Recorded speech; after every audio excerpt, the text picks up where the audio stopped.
Welcome everyone. This is Ricardo, and I want to speak on the stop sign, or basically a metaphor of the stop sign. Have you ever gotten to certain positions where you want to keep on continuing on your path, but you have to stop? There are times where we have to stop at stop signs, and usually these stop signs are placed in an area where there's people who become our direction coming back this way, and there'll be people that go to the left of us and to the right of us. And the stop sign is put there because if you kept on going, you could collide with other people. If they didn't have stop signs, you didn't have stop signs, and you kept going forward and you didn't know to stop, you just kept going and the other person kept going, all of a sudden, all four people, if they came at the same exact time, could be in one collision.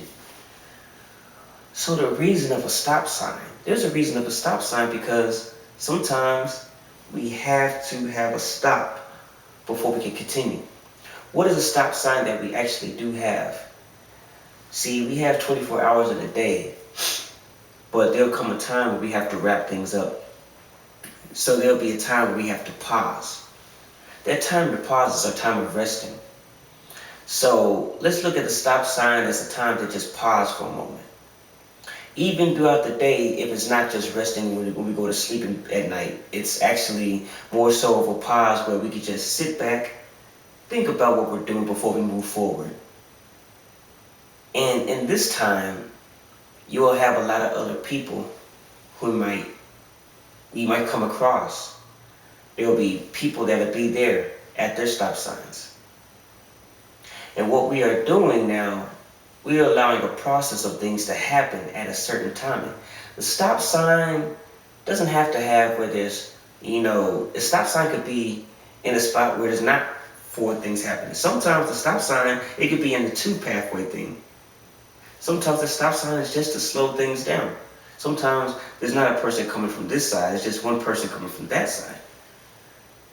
But sometimes that other person has to wait and have a stop sign, but the other ways keep on going. The reason of the stop sign, like I said, is because we don't want to have a collision of things happening. We don't want to go so out of cognition or so out of place that we don't know exactly how to move forward.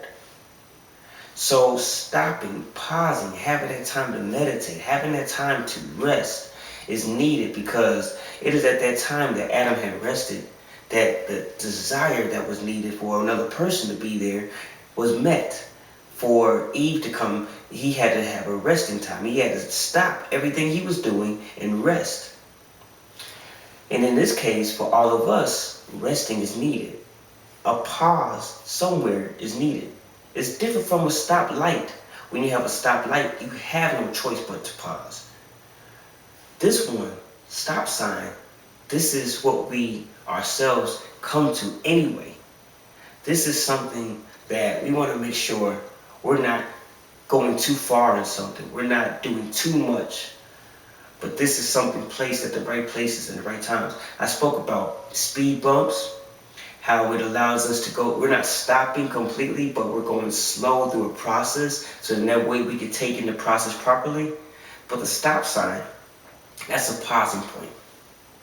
Pausing point where you can look left, you can look right, you can check your surroundings, you can check what's going on. Stop light.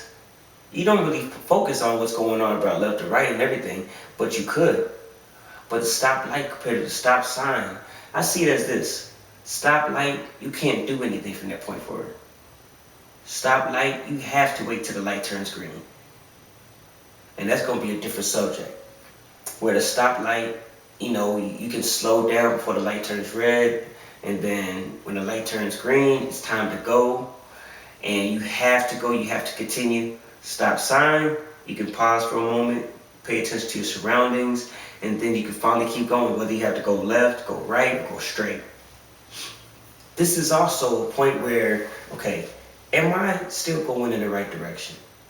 Do I have to turn left? Do I have to turn right? Do I have to even turn around? Do I have to go forward?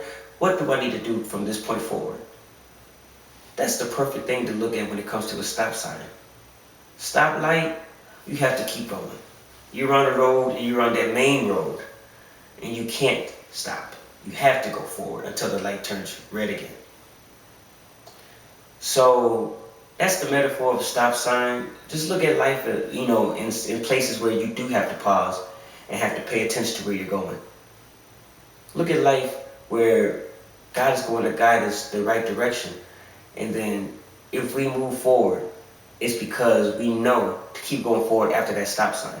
Or if you have to turn left to turn right or even turn around, God will allow us to know because we took a pause and we meditated on it. So I want to end with that. Again, my name is Ricardo. Know that God loves you and that I love you. You all take care and God bless.